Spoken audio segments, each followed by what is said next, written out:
Hey, sinners, I'm Megan. And I'm Lindsay, and this is Sinners Among Saints.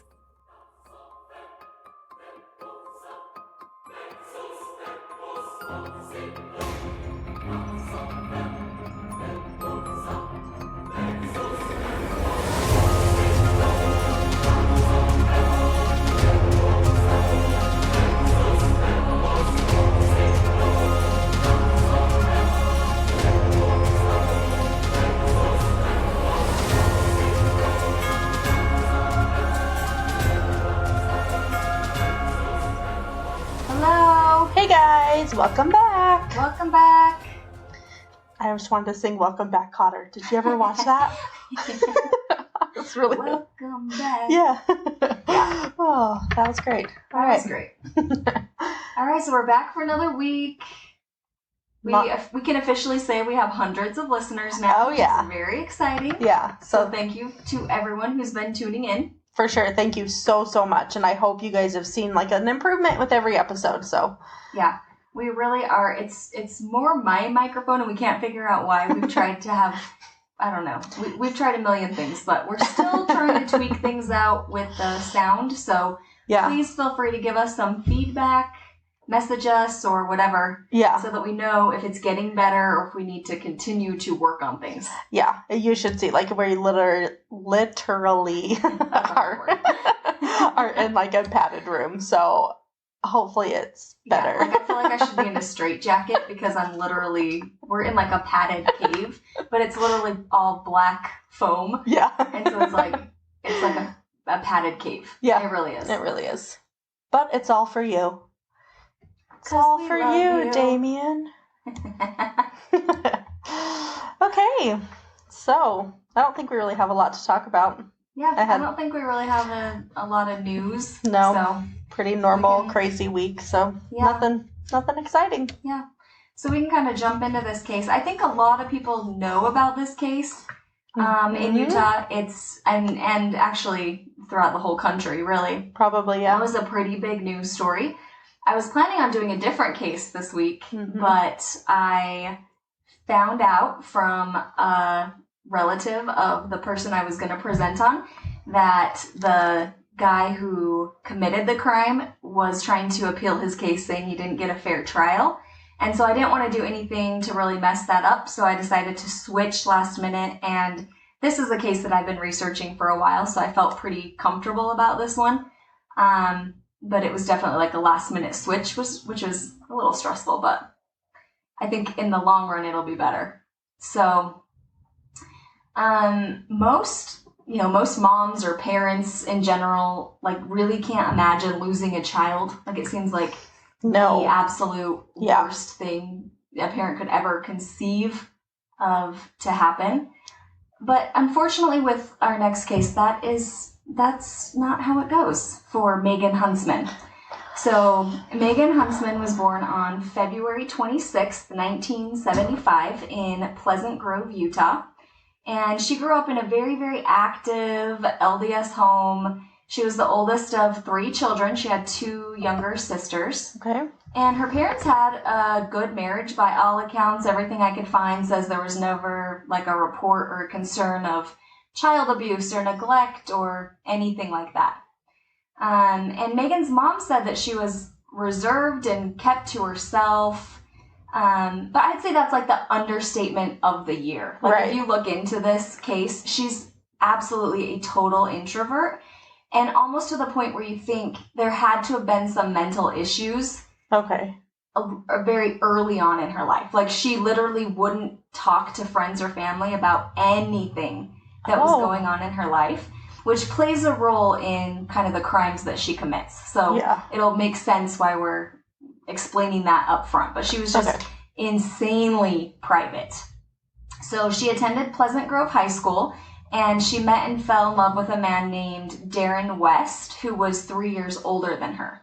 Okay. And Darren was kind of more described as like outgoing. He was more of the bad boy type. Ooh. Which was like super attractive to Megan. I mean, which I think we've all been in that situation, I think right? all girls in high school. Yeah. Like Megan was a good student. She was kind of like straight-laced. Yeah. And so I think for her, that was like part of the appeal of Darren. Yeah, I totally get it. And so he kind of partied and did a few things like that in high school.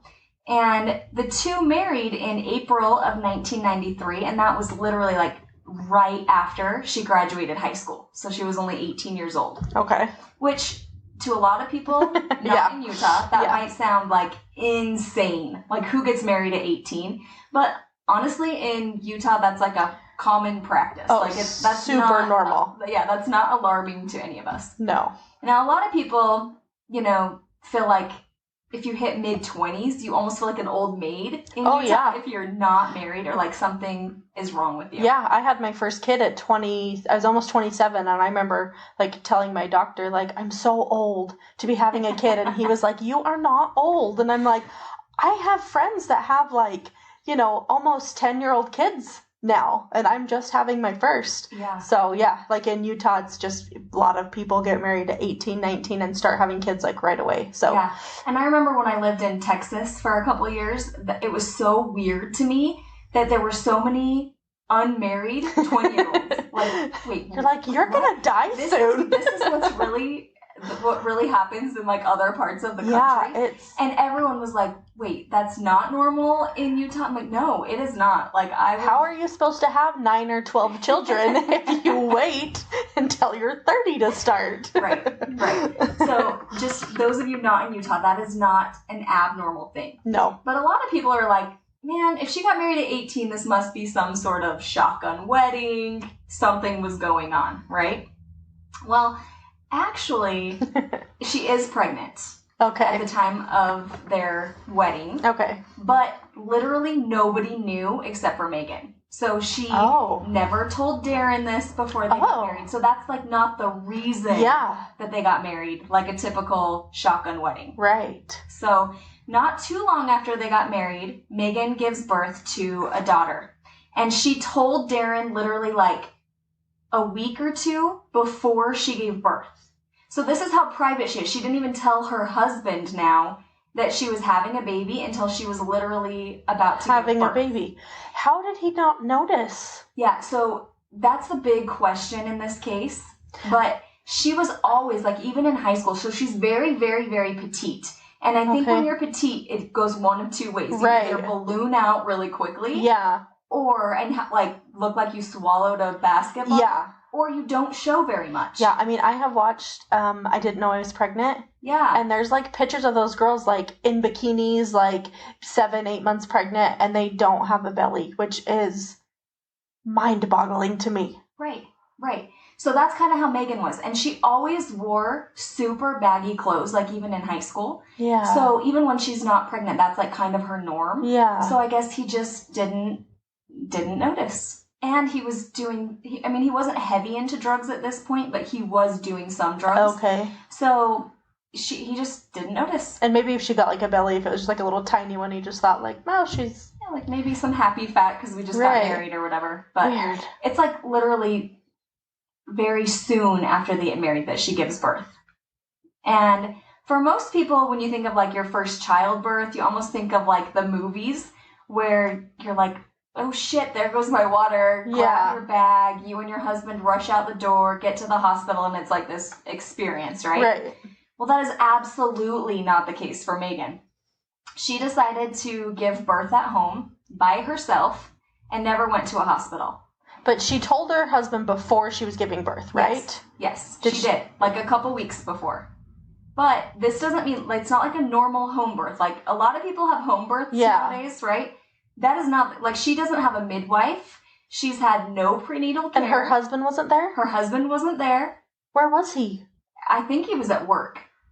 But she just literally, like, gives birth. Now, I guess I can't say that for sure. So, I'll get to the next pregnancy. But in this pregnancy, some people said he was there for the first. Okay. And some people said he wasn't. Okay. So I don't know for sure, but the majority of the sources that you look at says he was not there. Yeah.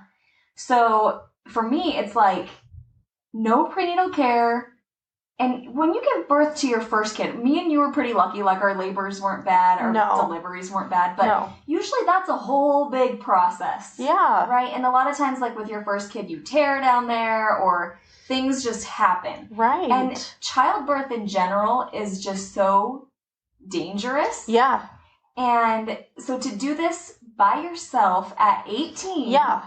Without anybody there to help you, I just can't even fathom that. No. It just seems absolutely insane to me. Like, for me, even on both of mine, and my labors were super fast, and it was very, like, not traumatic or whatever. Like, I don't even know what happened after I gave birth. Like, I know the placenta has to come out. Like, I don't remember any of that part of it. Yeah. Like, I don't even know, like, what I mean, you have to, like, tie off the cord and make sure the baby's okay, and then give... Yeah, you have to deliver the placenta. And they usually check it to make sure it's, like, intact, because if something's left in there, right, you can die from that. Well, it's dangerous. I even remember asking my ex-husband, like, years later, like, did you cut the cord? Like, I didn't even remember. Yeah. Like, honestly, like, didn't even remember. And he did, but I was like, one day I was just like, did you do that? Like, wait, what happened? Like, I don't even remember that. I don't. Oh, yeah, so like crazy. So doing it by myself at 18, no. Nope, not even a thought in my head. Without drugs, that's my other thing. Like, no, thank you. Nope. I, like, don't even want my teeth pulled without drugs, so, like, I'm not gonna, like, I don't want to birth. And I know you had, like, a very different experience, but I definitely don't want to be a part of that on purpose. Like, if you're in there and it's just happening, like, nothing you could do, but, like, to go into it being like, well, I can tell you. So my epidural with my first didn't work, and I wanted it to work. It just didn't happen for me. And then my labor was just so fast. But, I mean, you guys probably don't care about this, but anyways. So just the fact that she did it at home is what we're getting at. It was like, that just seems super traumatic and absolutely just nothing I would ever want to do ever in a million years. So after, and it's a little girl, so after the first daughter is born, Darren starts working construction, and Megan starts cleaning houses and babysitting to kind of help with the finances in the household. And at this point, people just describe them as just a normal, happy family kind of working to support themselves. And they're living in a house that Darren's parents own. And so Darren's parents are like, yeah, you guys can just stay there. And I don't know if they were paying rent or if they were just kind of doing this to help them out. But they're living in this house together and just kind of living their lives. So about a year later, when Megan's 19... she gives birth again to another daughter. Like, same story, different year. She hid the pregnancy the entire time. This time she never told Darren. Never once did he know that she was pregnant. She had a home birth with her 1-year-old daughter there. And literally Darren, like, walks in from work at a long day of construction. And she's like, surprise, you're a father of 2. Like what? Can you even freaking imagine this? No, there's, like... I just don't even... I can't even, like... Yeah, so this is where I'm saying, like, she was insanely private to the point where there had to have been some sort of mental issue component to this. Absolutely. Because that is not normal. No. That is not normal. No, it's so weird. And like a lot of women, like you talked about, I didn't know I was pregnant. She knew she was pregnant. Yeah. This wasn't like something that just, oops, I felt like I had to poop and a baby popped out and I didn't know I was pregnant. Like, she knew the whole time. She just chose to not disclose you know those women that, like, want to be pregnant so bad that they can, like, believe it so much that, like, their body will, like, grow a belly and stuff? Yeah. I wonder if she was, like, the opposite. Like, she knew she was pregnant, but, like, she didn't want to so much that, like, her body wouldn't do all of that, like... herself to not look pregnant. Yeah, and, like, not be sick. Like, I think of all the stuff I went through being pregnant, and I'm like... screw you. Like, how do you, like... People would have thought I was, like, terminally ill. They'd have been like, what is happening? Why are you throwing up so much? Well, and here's the thing is, like, nobody thought she was pregnant. Like, family, neighbors, nobody could tell. Nobody had any indication that she was pregnant. And then you think of it from, like, the family side of view. Like, can you imagine the mom or the mother-in-law, and all of a sudden you go to visit your kids at the house that you own that they're living in, and they're like, surprise, you're a grandma for the second time. How, like, as a parent, are you not like, what the hell? Like, you need to see a doctor. Yeah, and the other thing is, like, did she stock up on diapers and stuff beforehand, or was she just like, oh, it's so weird to me. That's so weird. So weird. Yeah. So after the second baby, the couple starts to get into some drug use. And this is mostly meth.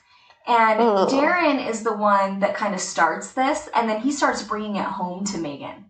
And so the two become addicted pretty quickly. And as you can imagine, when you're in this drug habit, it's super expensive. Like, they're spending hundreds of dollars a day. And you're not the best worker when you're on drugs, turns out. No, most people can't hold great jobs. No, when you're on meth, you're doing a lot, but you're not really getting it done. Yeah, exactly. Like, you may think you're productive, but... You're out doing a lot of things, but nothing's really getting done. So, they both kind of get fired from their jobs, and Darren is like, I have a great idea. I think that in order to bring in money for our family of 4, I'm going to just start producing meth and selling it. So that way they can get their fix. Sure, Walter White. And then make some extra money on the side. Yeah. So, seems legit, right? Yeah. So, he basically just becomes Megan's dealer, and that's how they're bringing in money. And the two, like, their health, their physical health and their mental health start going down quickly. And Megan has already been struggling with some mental issues, right? And so she just starts going even worse, like depressed and anxious, and she's just not doing well. And their marriage starts to have a lot of issues. They start fighting all the time. And there was no specific reports of abuse, but her family later discusses that they felt like Darren was probably abusing Megan because she'd have, like, a black eye or something like that. But again, Megan... There's no way she's telling anybody anything that's happening at home. There's no way. So she just keeps everything pretty silent. That's crazy. So she becomes even more reclusive, and her mom later admits that even in her younger years, she was struggling, like she would struggle with depression, but never ask for help. And if anyone wanted to help, she, like, wouldn't accept it. Oh, because she's so private. Yeah. That's gotta be, like, uncomfortable to, like, you know what I mean? Like, to live like that, like, you have to be, like, so uncomfortable in your own body. Right. Constantly. Right. That, like... But it's almost sad because if she was dealing with this from such a young age, like even in high school, middle school, that's probably all she knew. Yeah. And if she had never gotten help, and, you know, back in the 70s, that wasn't, like, a big thing to go get help for your teenage daughter. Well, and she was their oldest kid, too, right? Yeah. So, like, some people don't have a lot of experience with kids. Yeah. And don't know that, like, that's not normal. She's not just, like, a quiet kid. Like, that's not normal. Exactly. So it's really, when you look back at the whole situation, it's really sad, and it did definitely contribute to what happens later. Okay. So, the house that they're living in is in this, like, super nice suburban area, like a normal house, good neighborhood, good neighbors, and they're living as their family of 4, and in 1996, Megan becomes pregnant again. And at this point, she's, like, completely addicted to crystal meth and using it, like, multiple times a day. While pregnant. Yes. So when she finds out she's pregnant, she's basically like, I gotta decide whether I want another baby or whether I want to continue doing drugs. Oh, yeah. So, naturally. Any thought, any idea, want to take a stab in the dark at which one she picks? I'm guessing the latter, but she continues with the... Yeah. Okay. So, of course, the drug addiction wins, and she continues to use, and again, hides this pregnancy from everyone. And what's really odd about this is neighbors and friends who knew the couple state that she seems like so normal, like she's a good mom. At this point, people are still allowing her to watch their kids and grandkids. Really? And that they would have never in a million years guessed that she was addicted to crystal meth, which I'm going to show you some pictures of her drug use. And yeah, I was going to say, like, I want to see what she looks like. You, like, what she looked like before she got into... And do the faces of meth? Okay, so this is the top one is her, and then the bottom one is oh, she was cute. Yeah. And then she's, like, super scary, right? Like, that picture is terrifying. Like, it's one of these pictures where her eyes look like she's, like, gonna bug out of her head.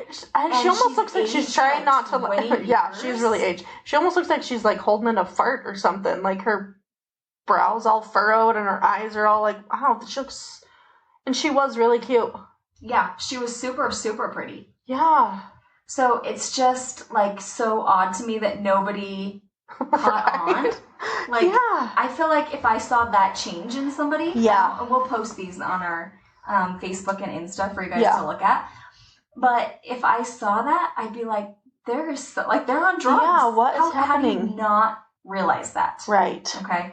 So it's just kind of weird. But her children, for the most part, seem to be well cared for. They're typically always clean, well fed. Like, people just think overall she's a good mom. Yeah. So no big red flags, which again is kind of odd to me. Right. When a person is addicted to crystal meth, like, you're not taking care of yourself. How are you taking care of your kids?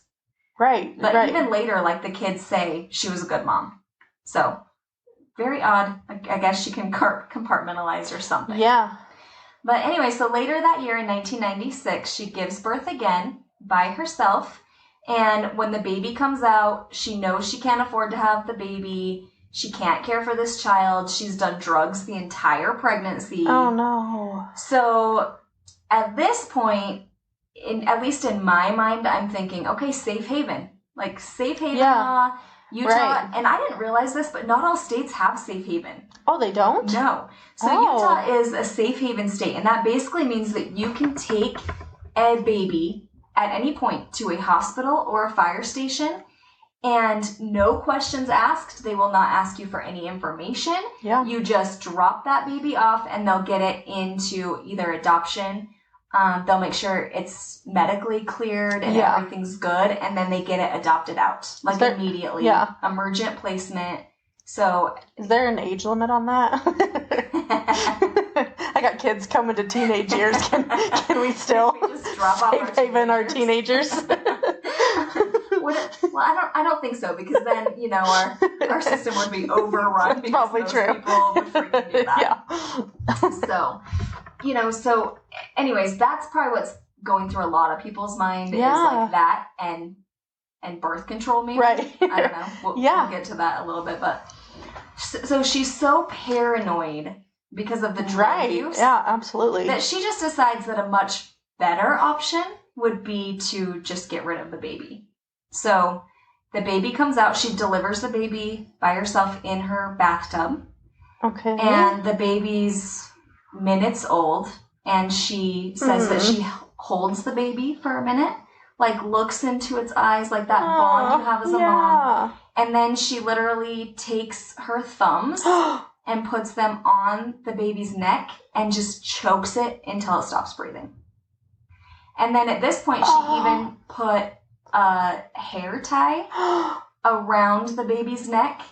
And when prosecutors ask her later, like, why she did that, she's like, because I wanted to make sure it was dead. Like, I don't even have words. What? So she kills this baby, and then she wraps it in a towel that's in the bathroom. She wraps it in a towel. She puts the towel in a garbage bag and wraps it in several garbage bags, puts it in a box, seals the box with electrical tape, and then carries the box to the garage and stores it there with all the other normal things in the garage, like children's toys and clothes and Christmas decorations. Can you imagine if you went into your garage to find something and you opened a box and that's what was in it? Oh, that's exactly what happens at some point. But that's years down the road. Years. So at this point, how old is she again? She would have been 20 20. Okay, so this is her This is third. her third baby in 3 years. 3 years. So 18, she had 19, 20. 18 and 19. And then 20. And then this one at 20. Oh my gosh. So then, she has to like carry this box with her infant. Yeah. And her 2 young kids. Like, she has to carry it down the stairs, out the garage with her family, literally living in the house. Well, here, I don't know what their love life was like. I mean, obviously it was fairly regular because she just keeps getting pregnant. But you know how tender everything is down there for a while. Yeah. Like, how do you hide that? Oh, I have no idea. I just can't even fathom this whole I know all of this, and it just gets worse. Oh no! Like you don't think it can get worse than No. that? It just gets worse. No. So again, the following year, she gets pregnant. No. Exact same scenario. Okay, she gets pregnant. I keep forgetting that. Continues to use drugs. So this is the 4th child she's had. She delivers the baby, suffocates it or chokes it, wraps it in a towel, puts it in plastic, puts it in a different box, electrical tapes the box, and carries it out to the garage. No. Yeah. Oh. So in 2000, it's like 1999, 2000. She delivers in 2000. I think she got pregnant in 1999. Okay. She gets pregnant again. But this time, Darren actually finds out she's pregnant, and I don't know how, but he finds out she's pregnant. Okay. And gets kind of excited and starts telling a few people. Yeah. So at this point, it sounds like, this isn't super clear, but it sounds like there's too many people that know about this. She's not going to be able to hide it. So she does stop using drugs. Okay. I don't know at what point in her pregnancy. Right. But this baby, she, again, delivers it at home. But this one, she doesn't kill. She keeps this baby. And right after the baby is born, she starts using drugs again. Okay. So it's just like a brief pause. Yeah. She has this kid. They end up keeping it. So this is the 3rd daughter for the couple. Okay. Okay. So over the next 7 years, so this is a decade total, okay, from 1996 to 2006. Okay. She has 4 more infants. 4 more babies. They are all born at full term. There is one that is born in there that is a stillborn. Okay. And so she doesn't actually kill that one, but she kills the 3 more babies. And nobody knows that she's given birth to these. Nobody knows she's pregnant. So that's 6 that she has. 6 that she's killed. And then 1 stillborn. So in a decade, because of the daughter she kept, she had 8 babies. And kept 1 of them, killed 6 of them, and 1 was born a stillborn. But she didn't want to tell anyone about the stillborn either. So she doesn't ever go to the hospital for that one either. She just does the same thing. She wraps it in a towel and plastic, puts it in a box.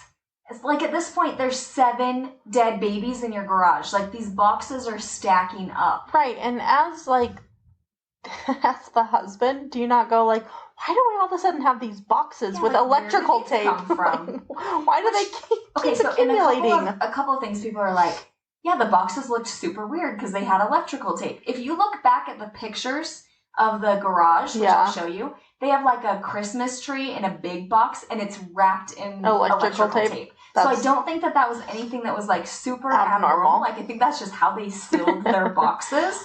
So it didn't, to me at least, didn't super stand out as oh, that box looks a little strange. Yeah. So I don't know, but this is another sick detail that made me want to vomit. Oh no. So at one of the pregnancies, and I don't know which one, Darren's sister and brother-in-law were actually over visiting. They were all watching TV, whatever. She's pregnant and starts to go into labor. So she starts having contractions and realize what is going to happen. Yeah. So she's like, I'm not feeling very well. Excuses herself to go up to take a bath. No. Because she's just not feeling well. Yeah. Runs the bath water and literally gave birth and killed the baby while her sister and brother-in-law were downstairs with her husband and 3 kids.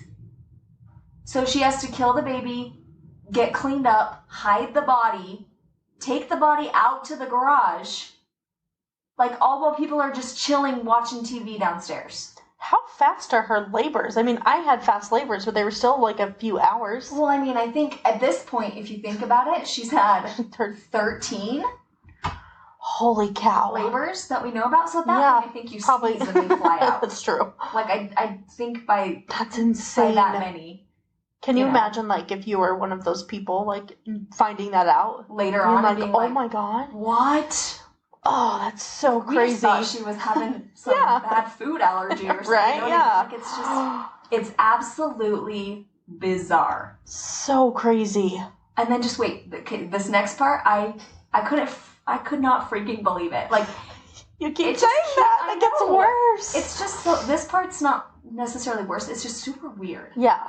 So 2006 rolls around, and the police come knocking at the door because Darren had been having his ingredients that he's using to cook up the crystal meth shipped to their house, and it like flags the police. Right. So the freaking DEA shows up at their house to do like a drug raid. Yeah. And search the house, okay, for drug paraphernalia. And they find all the stuff that they need to arrest Darren. They don't freaking find the bodies in the garage. Like, who did this search? If you're doing it for like you're right. Someone's distributing and cooking meth. Yeah, how about look in the boxes? Every box in that damn house and garage? Yeah. And it even said they looked in the house and the garage. Well, not very well. Obviously. Like, these people need a new job. Like, what? Yeah. They do not open these boxes. Like, can you imagine how she was feeling? Because if that were me, I'd be like, well, here we go. Yeah. They've caught me. Like, they're going to find them all. And then she's still on drugs at this point, so she's already freaking paranoid. Yeah. And then they search the house, and they're like, hey, well, got some drug stuff. Peace out. Like, you're under arrest for drugs. And she's like, oh, thank God. Right? Like, thank God they didn't find that. Right? That is so crazy. Like, so bizarre. Yeah. This whole case is just freaking weird. So anyways, Darren gets convicted and he goes to prison from 2006 to 2014 on drug-related charges. And Darren's parents are like, well, you know, Megan, you have these 3 girls. You can stay in the house.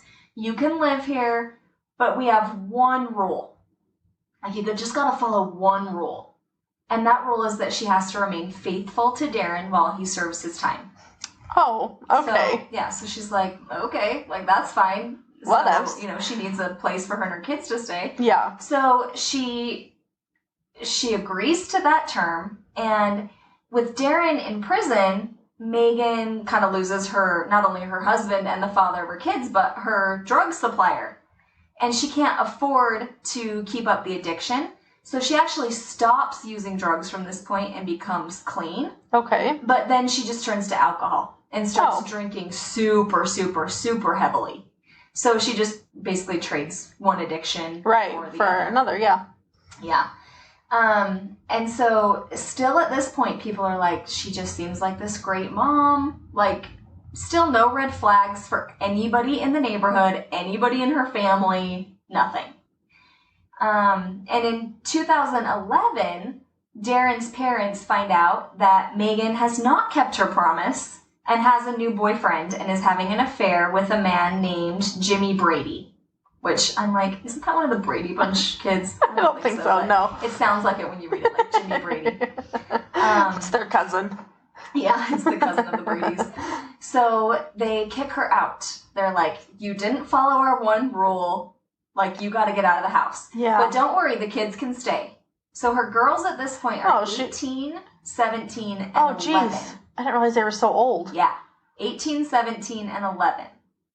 So the grandparents are like, they can stay in the house, and Darren's sister agrees to move in and kind of be their guardian.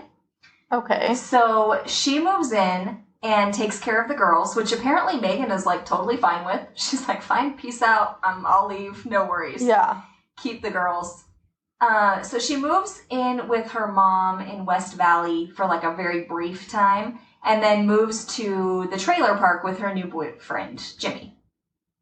So during this time in 2012, so that was 2011, so a year later, she's been living with Jimmy for about a year, and Megan's dad, who I guess struggled with like a ton of chronic pain issues, it was all in like his hips and his legs, it became so debilitating, and he like couldn't function, that he ends up killing himself. Oh, that's sad. Which makes her spiral even more. Like her drinking gets super heavy. Oh, jeez. She's just not in a good place. And the mom just keeps begging her to like go to rehab. Yeah. Like, please, we'll do anything we can to help you. And she's like, nope. Yeah. Because she doesn't want help from anybody. Right.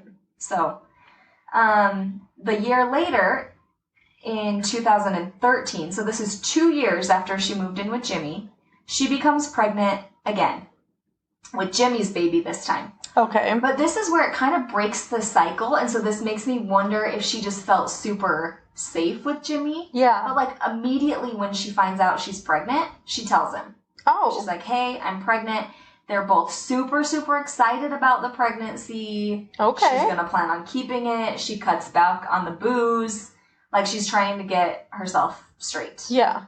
Okay. And unfortunately, she ends up miscarrying this baby. Oh, and no. It doesn't ever say, like, how old or I guess it's not. How far along she is. Yeah, how far along she is.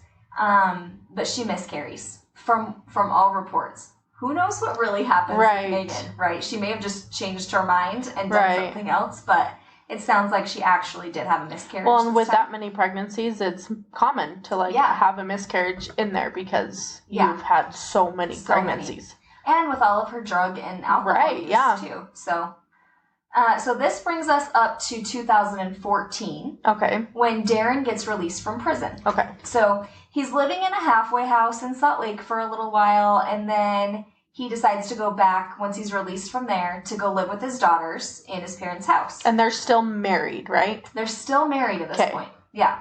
So he really has turned over a new leaf. You know, he's been in prison for this long. He has been clean. He's been sober. He decides he wants to get his life in order, wants to start fresh. Right. Be with his girls. You know, he's missed out on a lot. Yeah. So part of a fresh start for a lot of people is some spring cleaning. Little deep cleaning of the house. Uh-huh. So this is what happens. And in one report, I find that his girls are helping him, and the youngest girl is the one that finds the first box. Oh, no. But in the majority of the sources, it says that Darren is the one that finds the first box. I hope so. So I do believe it was Darren, but I'm not positive. So he's going through boxes and opens up this box of electrical tape, and he says that it's just this terrible smell. Yeah. Which I can't. Nobody was smelling anything. Yeah, in the garage I was just gonna until say. he opened it. So I don't know if it was because she wrapped him in so much plastic. Many. Yeah. But you would think that 7 bodies. Yeah. And in Utah, it gets hot. Oh, so, yeah. Like in the summer, it gets hot. So I just can't even imagine like the smell that. I mean, most people are like, who didn't smell that? But in all the reports, it says nobody smelled anything. I mean, yeah, even those officers went in there, and generally they know, like, the smell of death is as opposed to just like, oh, you have a smelly house, you know? Like, there was no indication that this was in the garage. Yeah. But when he opens the box, he's like, oh, like, that is rank. What is that? So he opens one layer of plastic, and then another layer of plastic, and then he gets to the towels, and he opens up the towel, and he sees this infant body. Yeah. And it doesn't say, because I don't know which one this was. Right. Remember, this was like 18 years in the making at this point. 18 years since she killed the first infant. That's like a horror movie. This has got to be like, I mean, they're in various stages of decomposition. Yeah. But, I mean, I'm sure most of them were a lot just bones. Right, yeah. You know? Yeah. So, he sees what it is and is, like, absolutely shocked. Like, where did this come from? What is happening? And so he calls the cops, And the cops are like, okay, we're on our way. We'll come check this out. So then he hangs up from them and immediately calls Megan and is like, what the actual hell is this? Like, yeah. In his mind, thinking, she doesn't know about this either. Like, this is going to be a shock to her. What is happening? And she's like, oh, yeah, I forgot to mention, like, when you went to prison, I had a stillborn baby. And I was so high on drugs, I was super paranoid. I didn't know what to do. So it came out and it was already dead. So I just wrapped it up and put it in the garage.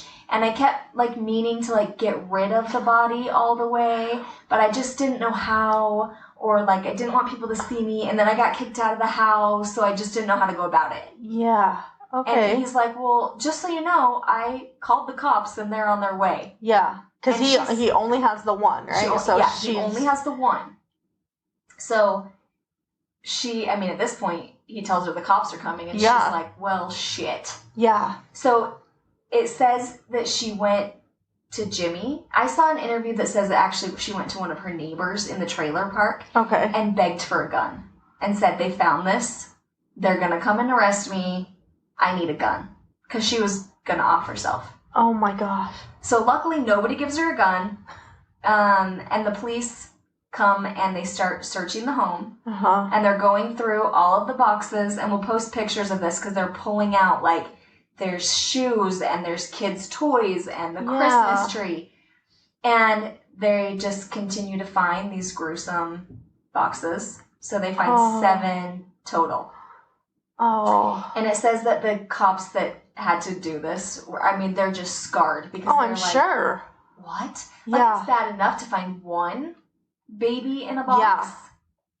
Like, but 7. Yeah. 7. So, anyway, so they immediately go to Megan's new house at Jimmy's house and arrest her. And it says that she's just waiting there. She's just waiting. Yeah. Because she knows they're on their way. Yeah, for sure. So she's just waiting there and almost immediately confesses to the whole thing. All the murder. She says she's been feeling super guilty. She just didn't know what to do. And so they're like, well, we found 7 boxes. Yeah. And this is so sick because she's shocked because she thought the number was higher. What? She literally lost track of how many pregnancies and how many babies she had killed during this time frame because she was so high on drugs. She was like, oh, I thought it was closer to like 9. Okay. What? Like, you're shocked that you didn't kill more than 7 of your babies? Yeah.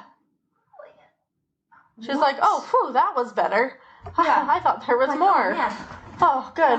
I'm a great person. I only Oh killed my 7. God, you crazy, horrible person. It's insane. So you got to remember, though, that the 3rd daughter was born in that mix, right in between. So she technically had 8, but who knows how many there actually were, or if she had miscarriages in between. Yeah. Or because she thought that she had been pregnant at least once a year for that whole decade. So that doesn't account for 2 infants. Okay. And possibly 3, because if she was pregnant when Darren went to prison, it could be up to 11 pregnancies. Oh. But they only found 7 bodies, so that's all we know. And that sounds terrible, right? Only 7. Right, yeah. But it's really unclear if there were more or if she had miscarriages in between. So they actually start to question Darren as well because they're like, dude, how did you not know any of this was happening in your house to your wife? Like, you didn't know she was pregnant. You didn't know she was delivering. Kind of like what we were thinking. Yeah. And he is immediately like, I had no clue she was pregnant. He said, I did know about a couple of pregnancies, but she always told me that she had miscarried. Yeah. And I had no reason to not believe her. Right, I had no clue. Yeah. And so he was like, I don't think these are all mine either. Like, I don't think I'm the dad to all of these. So they did genetic testing and autopsies on all of the babies there's not much to do an autopsy on at this point. So, but they were able to confirm that one baby was a stillborn and all 7 were Darren's. Okay. So there were 5 girls and 2 boys. Aww. And then the one confirmed stillborn. And Darren found out that they were his and immediately was like, I mean, I was so messed up on drugs, I didn't know what was happening. So, like, he wasn't shocked that he didn't know what was happening because he was so heavily into drugs. Yeah. He did say that, I'm sorry, the report said that even Megan came forward, though, and said, nope, like, I totally back his story. He had no clue. Yeah. The times that he did know I was pregnant, the one I delivered, because he told too many people. Yeah. His loud-ass mouth. Yeah. He let the secret out. Yeah. And the other times he had no clue about the babies. Can you imagine being the kids that, like, she didn't kill? And, like, to just know, like, especially the youngest one. Like, I was in the middle of, like, all these babies, and the only reason why I'm here is because my dad told too many people. Right. Like, can you even imagine what that poor girl goes through? Yeah. That's terrible. To, like, know that I can't even. Terrible. Yeah.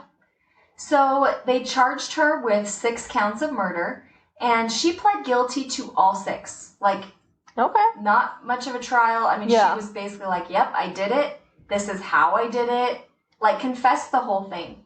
And this part was super, super weird to me because I tried to do a deep search as much as I could into this. Uh-huh. And I never come up with anything where they said that they tried to go with the insanity plea or postpartum psychosis. Yeah. Or anything like that. Like, I don't see that they ever had her evaluated for mental illness, or if they thought that that played a role. It absolutely has to. Like, this lady is not right. Right, yeah.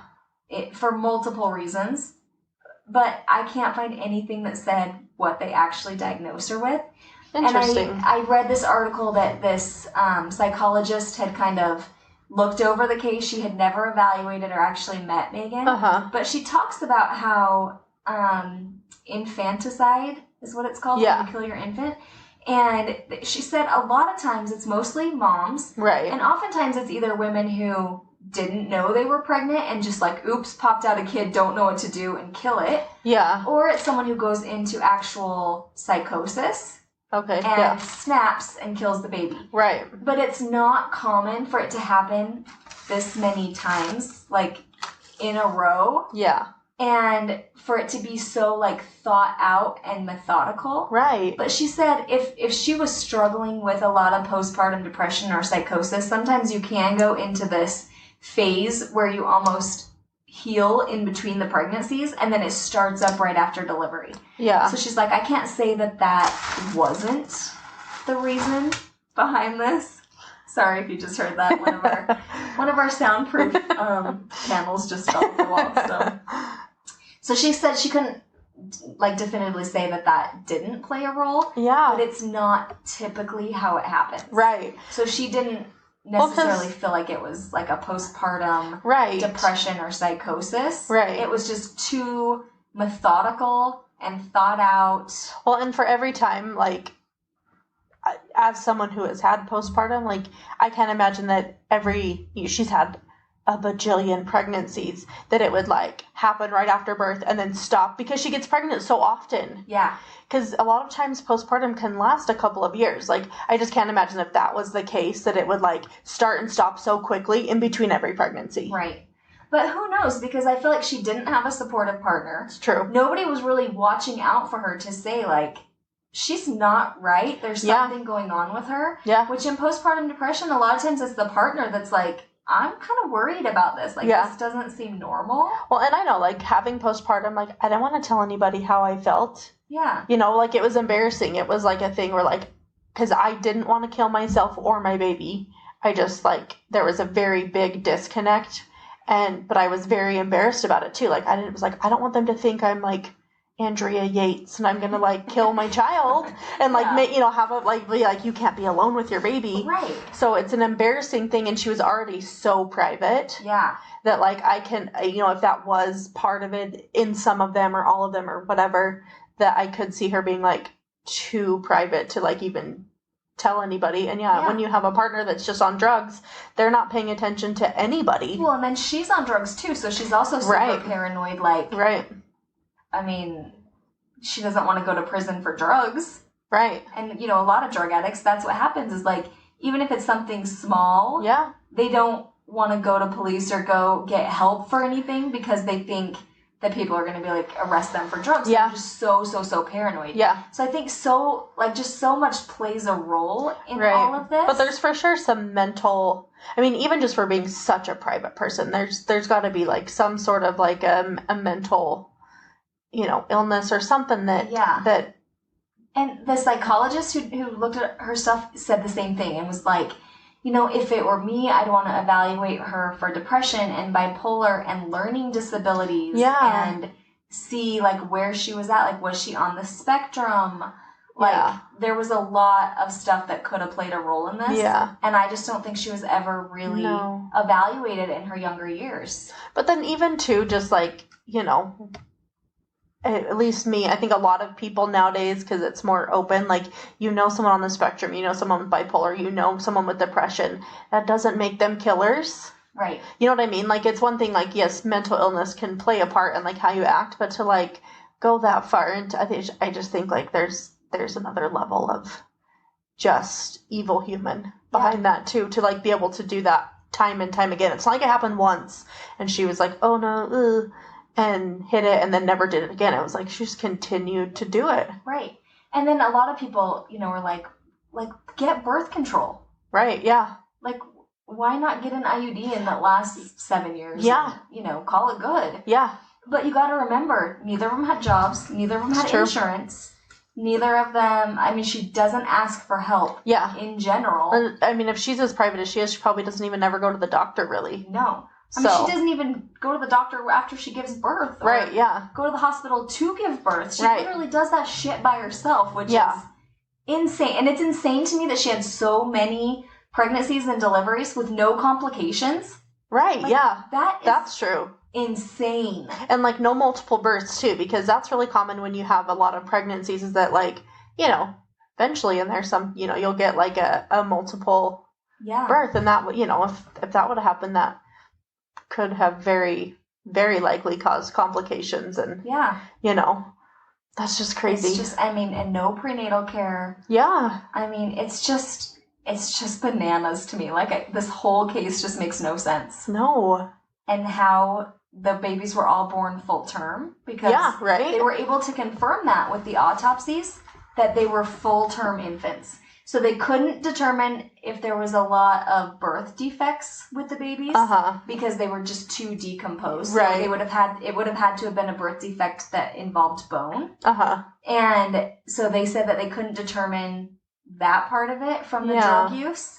But they were born full term, which is super uncommon when you have that amount and degree of drug use. Right, yeah. In your pregnancy. Yeah, and just continuing to have baby after baby after baby. Like, like you're supposed to allow, I think they say like 2 years after your pregnancy now to allow your body to fully heal before you get pregnant again. Right. Because otherwise you can have placental abruptions. Yeah. And, I mean, just all kinds of shit can go wrong. Right. Well, I mean, in Utah, it is super common for people to have babies, like, back to back, because we tend to have large families. Yeah. Just like probably areas that have, like, Catholic families. Like, you have these really big families, and so these people tend to have their kids kind of back to back. But for the most part, they're having some sort of medical care on top of that.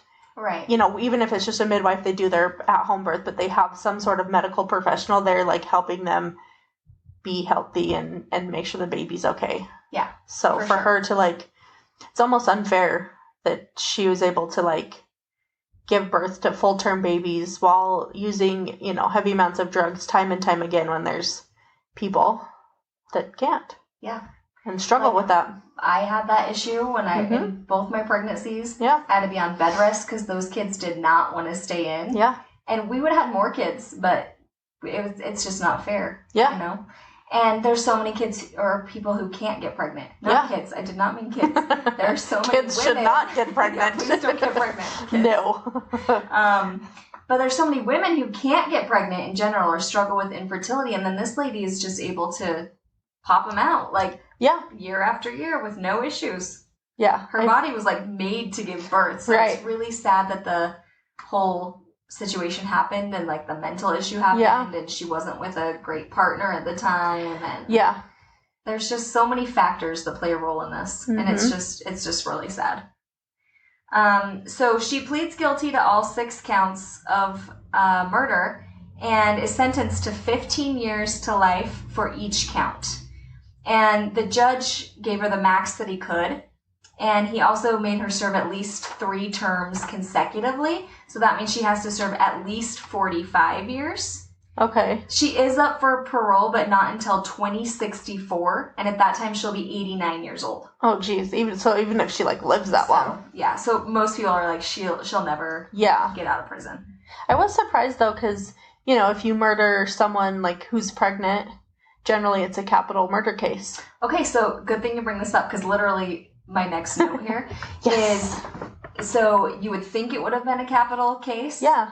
But the law in Utah for capital crime did not include children under 14 until they made the amendment in 2007. And her crimes were 1996 to 2006. So she missed it by 1 year. So they did make that now a law in 2007 that if you kill anyone under 14, it automatically is in that list of the criteria that you have to meet to get charged with capital murder. But at the time, even though she killed 6 infants, they couldn't give her the death penalty because it didn't meet the criteria. I mean, and I wonder if this case was one of those things that was like, oh, okay, we need to reevaluate this because that's some bullshit. And even if it wasn't on the books, like before that, you could kill 6 babies and still not like have a capital case. Apparently. Or like death penalty. Like apparently. That's insane, right? Yeah, I had no clue until I read that law because I looked it up because I was like, what the hell? Yeah. Like, why isn't this a capital case? And I looked it up and that's why. That's so crazy. Yeah, super weird. So her older daughters, they all submitted letters on her behalf. What? And basically were like, nobody could have guessed my mom would do anything like this. No matter what, anyone thinks you were a good person. And they said, we remember the mom, and this is not like a direct quote because I didn't write this down, but they were like, we remember a mom who would sit and do homework with us, had dinner cooked every night, who would play with us, who would read with us.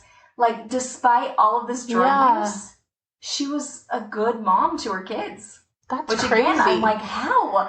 How were you a functioning mom, but then don't even remember how many pregnancies you had? Like, it just contradicts itself completely. Yeah, I mean, there are functioning addicts. Like, my mom was pretty good at doing stuff.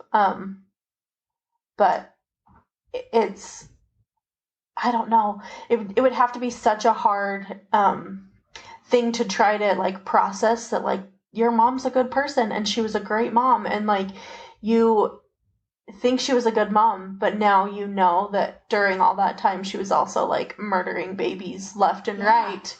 And how do you like process that? And like, you know, because they're like, you're a good person, but really like she's not. Right. She's not a good person. Like anybody that could do that time and time again is like not really a good person. Yeah, like the amount of guilt and grief, like just grief, like when you hear of poor parents who have a full-term stillbirth. Yeah. Like the grief, like I cannot even imagine. No. Like, I cannot fathom. And the fact that she's like, yeah, I would hold the baby for a minute, like look at them and then just choke the life out of them. Yeah. And then put a hair tie around them so I could make sure they were dead. That is a monster to me. Oh, yeah. Because it's very thought out. Like, you're not just, like, choking him and then, like, oh, God, like, wrap it up and, like, put it in a box. You're, like, choking him and then putting something else around the neck. Like, gotta make sure the baby's really dead. Yeah. Like, I guess she did only do that with one. She said she only did that with one baby. Probably with the hair tie. Figured out how to do it better. But, yeah, and I think that was the first one because she was like, I want to make sure. Yeah. So crazy. I don't want him to start crying while he's in the box in the garage. Yeah. that shit would give me away. Right. Like, it's just so unimaginable. Yeah, it really is. Completely. So her sister also came out and made statements in court too, and was just crying and was saying like that the person that did this is not the sister that she knew. That's so crazy. She was like it was like totally different people. Dr. Jekyll, Mr. Hyde. Yeah. Is that right? Mr. Hyde? Yeah. Is that the right way? Yeah. And she had everybody fooled. She had neighbors fooled. Yeah. She had family fooled. She had in-laws fooled. I mean, it wasn't just her family that's like so close to her. Yeah. It's her in-laws. It's literally neighbors, everybody. It's every single person in her life she fooled. That's so crazy. Like, nobody had any clue this was happening. So, Megan actually made a statement and said, "Depression and alcohol took hold of me the same way that drugs did.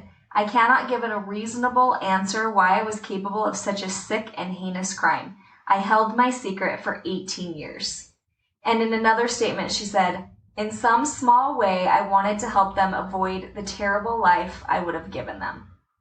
So that was, I mean, one of the most frustrating parts of this entire case for me is that she admitted it, right? Mm-hmm. So at least that part's good. She admitted it. She didn't try and get out of it. Right. She's serving the rest of her life in prison.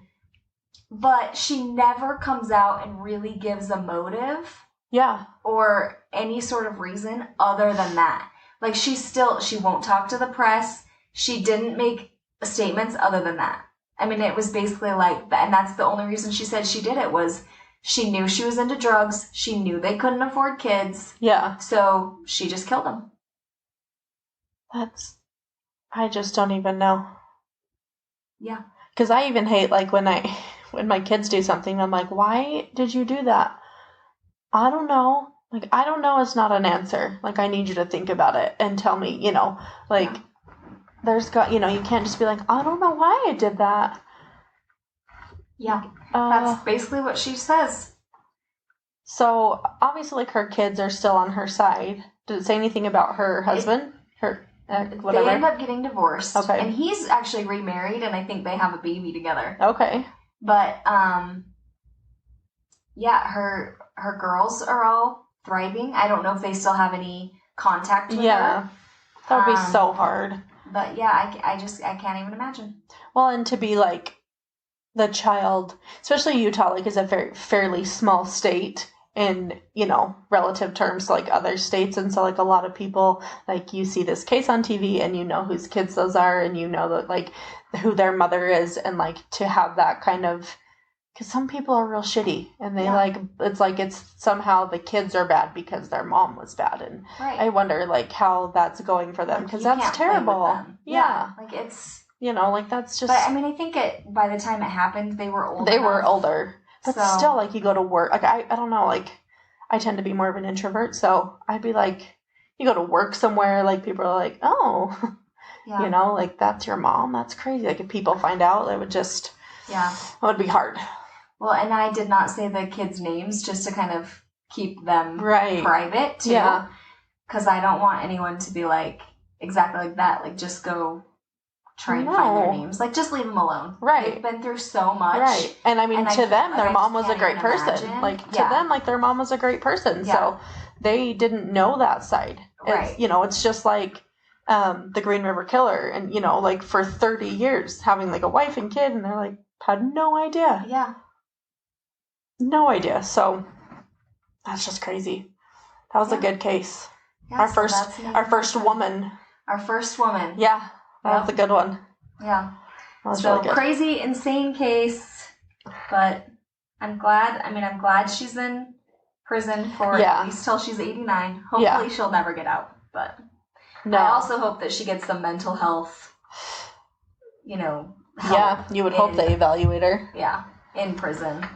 So she can get some of this taken care of, because there's something that's not right with this. Yeah. Like, it's, as much as I hate her and what she did, and I think she's an absolute monster, I also think that there's, like, so many factors that play a role in it. Yeah. That I had to, like, dissect all this out. And I'm like, it was just, like, almost the perfect storm. Yeah.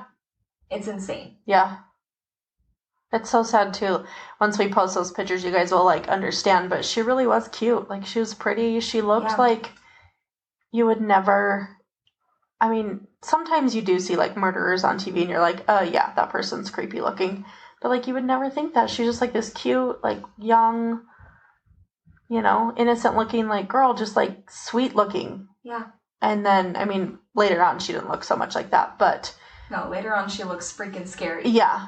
Yeah. But in the beginning, when she first started it, like, that's how she looked. Mm-hmm. That's crazy. And even, like, her senior photo, it's just, like, I don't know. She's just, like, sweet and innocent and cute. And it's a terrible, terrible situation. Terrible case. So, if you're ever in a situation where you are pregnant and you don't want your baby, safe haven it, please. Yeah, absolutely. Do not think you do not have an option because you have options. Yeah. I mean, yeah, and if you don't feel comfortable with adoption for whatever reason, you know, you're embarrassed or it's just an uncomfortable thing, yeah, safe haven the baby. There are lots of people who want babies. And you can get birth control at Planned Parenthood. Yeah.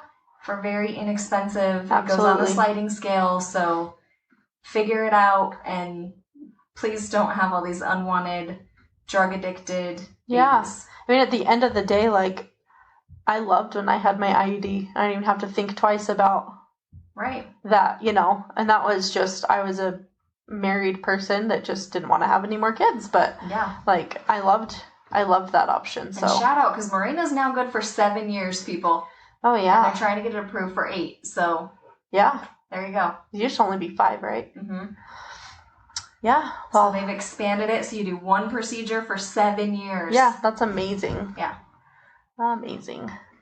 All right. Well, you can follow us on Facebook and Instagram at Sinners Among Saints Podcast. And send us a Gmail at sinnersamongsaintspodcast@gmail.com. And remember to keep listening if you want in on the sin.